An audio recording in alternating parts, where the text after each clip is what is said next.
नमस्कार, मैं हूं नरेश भारी। आज हम इस वीडियो में स्विस संविधान में संशोधन प्रक्रिया को समझेंगे। स्विस संविधान कठोर संविधान माना जाता है। जैसा हम सब जानते हैं, कठोर संविधान से तात्पर्य एक ऐसा संविधान जिसमें संशोधन की प्रक्रिया जटिल होती है या दूर होती है। संविधान की प्रक्रिया जटिल होना या मुश्किल होने से तात्पर्य ये होता है कि संविधान कठोर है। इससे तात्पर्य है कि या तो ज़्यादा बहुमत की आवश्यकता होती है, यानी अगर अधिक बहुमत की आवश्यकता है तो डेफिनेटली वह प्रोसेस मुश्किल होगी। दूसरा, बहुमत का जो अधिकार है या बहुमत की शक्ति है वह न केवल संसद के पास हो बल्कि उसमें राज्य सरकारों का भी योगदान हो या राज्य विधानमंडलों का भी। राज्य विधानमंडल से तात्पर्य वहाँ की जो यूनिट्स होती है वो जैसे स्विस में यूनिट्स को कैंटन बोलते हैं, तो कैंटनों की विधानमंडल का अगर रोल हो तो वह संविधान संशोधन मुश्किल माना जाता है। तीसरा, और भी ज़्यादा मुश्किल जब हो जाता है जब ना केवल संसद और राज्य विधानमंडलों का रोल हो बल्कि इसके अलावा जनमत संग्रह का प्रावधान हो, यानी जनता से पूछा जाता है और जनता से बहुमत की आशा अगर संविधान संशोधन के लिए की जाती है तो वह संविधान कठोर कहलाता है। स्विस संविधान में ये तीनों विशेषताएं हैं, इसीलिए स्विस संविधान कठोर संविधान कहलाता है। संविधान एक जीवित कानून है। संविधान एक जीवित कानून है, इससे तात्पर्य है कि वह परिस्थितियों के अनुरूप अपने आप को ढालता है। वह एक रिजिड नहीं है।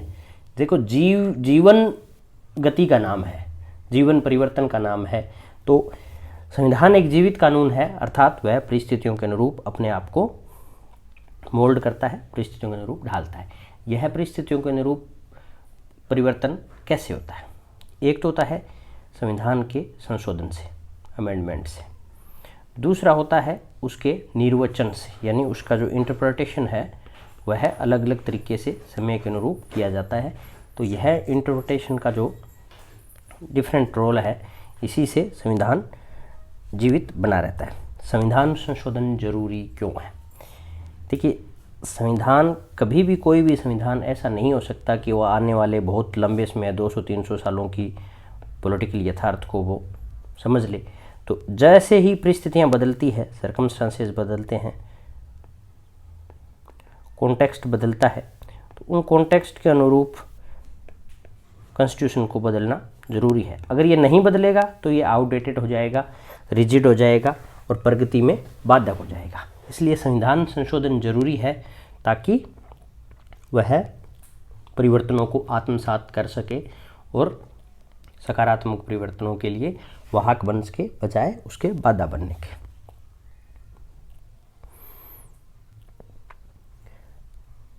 स्विट्जरलैंड में संविधान संशोधन को समझने के लिए वहाँ दो तरह के संशोधनों का प्रावधान किया गया है, पूर्ण संशोधन और आंशिक संशोधन।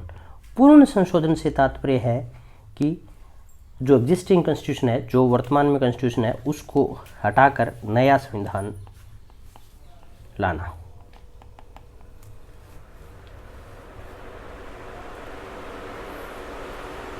नया संविधान लाना। तो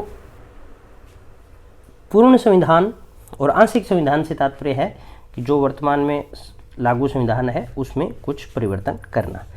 पूर्ण संशोधन का प्रस्ताव कौन ला सकता है? पूर्ण संशोधन का प्रस्ताव जनता ला सकती है। संघ या संसद का कोई एक सदन ला सकता है, उससे दूसरा सदन हो सकता है सहमत ना हो, या संघ या संसद के दोनों सदन सहमत होकर उस प्रस्ताव को ला सकते हैं। इसको हम डिटेल में देखते हैं कि जो पूर्ण संशोधन है उसके 3 तरीके हैं। पहला तरीका है, दोनों सदनों ने पूर्ण संशोधन का नया प्रस्ताव रखा और उसे पारित किया। दोनों सदनों द्वारा पारित प्रस्ताव जनमत संग्रह के लिए जाता है और जनमत संग्रह में मतदाताओं तथा कैंटनों दोनों का बहुमत से इसकी पुष्टि होती है। अगर ये पुष्टि हो जाती है तो नया संविधान लागू हो जाता है। कैंटनों के बहुमत से तात्पर्य है कि कैंटन, हमें पता है कि स्विट्जरलैंड में 20 पूर्ण कैंटन है और 6 अर्ध कैंटन है, तो यानी 26 का 13.5 हो गया, ये बहुमत हो गया। तो कुल मतदाताओं तथा कैंटनों दोनों का अलग अलग बहुमत जरूरी है पुष्टिकरण के लिए, तभी संविधान संशोधन होता है, यानी नया संविधान लागू हो जाता है। ये पूर्ण संशोधन का प्रथम प्रकार है। दूसरा तरीका है संसद के एक सदन ने पूर्ण संशोधन के प्रस्ताव को पारित किया, दूसरे सदन ने असहमति जता दी, यानी दूसरा सदन उससे सहमत नहीं है या उसका विरोध प्रकट किया, तो वह प्रस्ताव जनमत संग्रह के लिए जाता है। अगर जनमत संग्रह में मतदाता तथा कैंटन दोनों का बहुमत उस संशोधन को मिल जाए तो संसद भंग हो जाती है और दोबारा चुनाव होते हैं। फिर संसद दोबारा गठन होने के बाद फिर उस संशोधन प्रस्ताव को अप्रूव करती है और अप्रूव किया हुआ संविधान संशोधन फिर जनमत संग्रह के लिए जाता है, और अगर उसमें मतदाता तथा कैंटन दोनों का बहुमत उसे हासिल हो जाए तो संशोधन हो जाता है। यह पूर्ण संशोधन का दूसरा तरीका है। पूर्ण संशोधन का तीसरा तरीका है कि जब 1 लाख मतदाता पूर्ण संविधान संशोधन का प्रस्ताव रखते हैं, वह प्रस्ताव जनमत संग्रह के लिए जाता है और मतदाताओं का अगर बहुमत हासिल है, सिर्फ मतदाताओं का बहुमत यहाँ हासिल उसे है, तो संसद को नया संविधान बनाना पड़ता है। ये संसद के लिए बाध्यकारी है और फिर नया संविधान जनमत के लिए जाता है और यहाँ मतदाता प्लस कैंटन दोनों का बहुमत अगर हासिल हो जाए तो नया संविधान लागू हो जाता है। ये पूर्ण संविधान संशोधन के 3 तरीके हैं। ऐसा नहीं है कि हर बार तरीका जब आजमाया गया तो वह विफल रहा।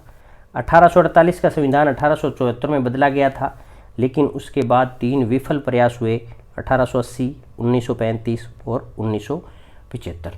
जो आज के समय हम संविधान देखते हैं स्विट्जरलैंड में, जो संविधान हमने पढ़ा है इस लेक्चर सीरीज़ में, वह संविधान 1 जनवरी 2000 से लागू है। यह 1998-99 में जो पूर्ण संविधान संशोधन का प्रयास शुरू हुआ था, उसके परिणाम स्वरूप यह 1 जनवरी 2000 से लागू हुआ। तो यह संविधान में पूर्ण संशोधन की प्रक्रिया थी, जिसके 3 तरीके थे। प्रस्ताव जनता ला सकती है, एक सदन ला सकता है और दोनों सदन सहमत होकर ला सकते हैं। पुष्टिकरण जरूरी है, पुष्टिकरण मतदाता और कैंटन दोनों के बहुमत से होता है। पार्शियल रिवीजन से तात्पर्य है कि जो संविधान है उस संविधान में संशोधन करना आंशिक संशोधन कहलाता है। इसके 2 तरीके हैं। पहला है संसद के दोनों सदन प्रस्ताव पारित करते हैं और उस प्रस्ताव पर जनमत संग्रह होता है, मतदाता तथा कैंटन दोनों का बहुमत हासिल हो जाता है तो संशोधन हो जाता है। दूसरा तरीका है कि अगर 1 लाख मतदाताओं के द्वारा प्रस्ताव पारित होता है, 1 लाख मतदाताओं के द्वारा प्रस्ताव पारित होता है। यह प्रस्ताव भी 2 तरह का हो सकता है। अगर सामान्य सुझाव के रूप में यह प्रस्ताव है तो 1 लाख मतदाता सामान्य सुझाव के रूप में प्रस्ताव को संसद को देते हैं। संसद विधेयक तैयार करती है, फिर उस विधेयक पर जनमत होता है। जनता और कैंटनों का बहुमत आवश्यक है और यह पारित होते ही आंशिक संशोधन हो जाता है। दूसरा, अगर जनता ने खुद ही ड्राफ्ट तैयार करके दिया है, जिसे फॉर्मुलेटेड इनिशिएटिव कहते हैं, तो उस केस में संसद अगर उस ड्राफ्ट पर सहमत है तो उस ड्राफ्ट पर जनमत संग्रह होता है और जनमत संग्रह में अगर वह स्वीकार हो जाता है तो संशोधन स्वीकार कर लिया जाता है। अगर उस ड्राफ्ट पर संसद सहमत नहीं है तो संसद एक वैकल्पिक प्रस्ताव बनाती है और फिर दोनों प्रस्ताव कौन से, जो जनता ने फॉर्मुलेटेड इनिशिएटिव के रूप में जो ड्राफ्ट तैयार किया था, दूसरा संसद को वह ड्राफ्ट मंजूर नहीं था तो संसद ने जो एक वैकल्पिक ड्राफ्ट बनाया था, वह ड्राफ्ट, दोनों ड्राफ्ट जनमत संग्रह के लिए प्रस्तुत होते हैं और जिस ड्राफ्ट को जनता और कैंटन का बहुमत हासिल होता है वह ड्राफ्ट स्वीकार कर लिया जाता है और संशोधन हो जाता है। तो ये स्विस संविधान में पूर्ण संशोधन और आंशिक संविधान संशोधन के क्रमशः 3 और 2 तरीके थे।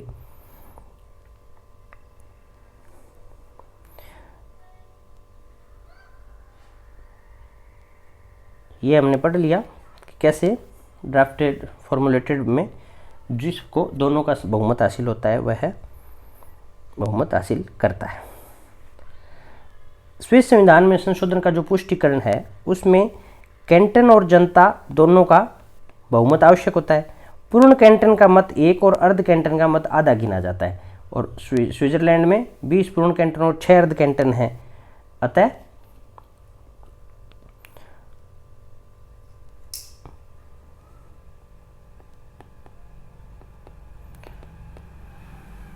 तेरह 13.5 मतों की आवश्यकता होती है जनता के बहुमत को मानने के लिए। ये जो संशोधन प्रक्रिया है पूर्ण प्लस आंशिक दोनों का अगर हम मूल्यांकन करें तो हम देखते हैं कि गुण के रूप में जनतंत्रीय सिद्धांतों पर आधारित है, क्योंकि सामान्यतः देश में क्या होता है, संविधान संशोधन की जो शक्ति होती है वो सिर्फ संसद में होती है, विधानमंडलों का उसमें रोल नहीं होता है। तो ये एक तरीके से गलत है, क्योंकि विधानमंडल भी जनतंत्रीय आकांक्षाओं का प्रतीक है। दूसरा, यहाँ न केवल संसद, राज्य विधानमंडल यानी कैंटनों के विधानमंडलों को तथा साथ में जनता का भी योगदान है, तो यह लोकतंत्रीय सिद्धांतों के अनुरूप है। पूर्ण संशोधन की भी व्यवस्था है, यह भी अपने आप में यूनिक है कि जरूरी नहीं है वर्तमान संविधान है उसे ही बदला जाए, नया संविधान लागू करने का भी प्रावधान दिया गया है, जबकि अन्य किसी भी देश में ऐसी कोई व्यवस्था नहीं है कि जनता या संसद अगर किसी संविधान को बदलकर पूर्णतः ही नया संविधान लाती है तो उसे क्या प्रक्रिया अपनानी होगी। कैंटनों की भूमिका संघवाद के अनुरूप है, इसकी आलोचना होती है, जटिल प्रक्रिया है। संसद की अस्वीकृति की स्थिति में विघटन गलत है भी, अगर एक हाउस को मंजूर है दूसरे को मंजूर नहीं है तो यह संसद की विघटन का जो प्रावधान है यह गलत है। वीडियो देखने के लिए धन्यवाद। Thank you so much.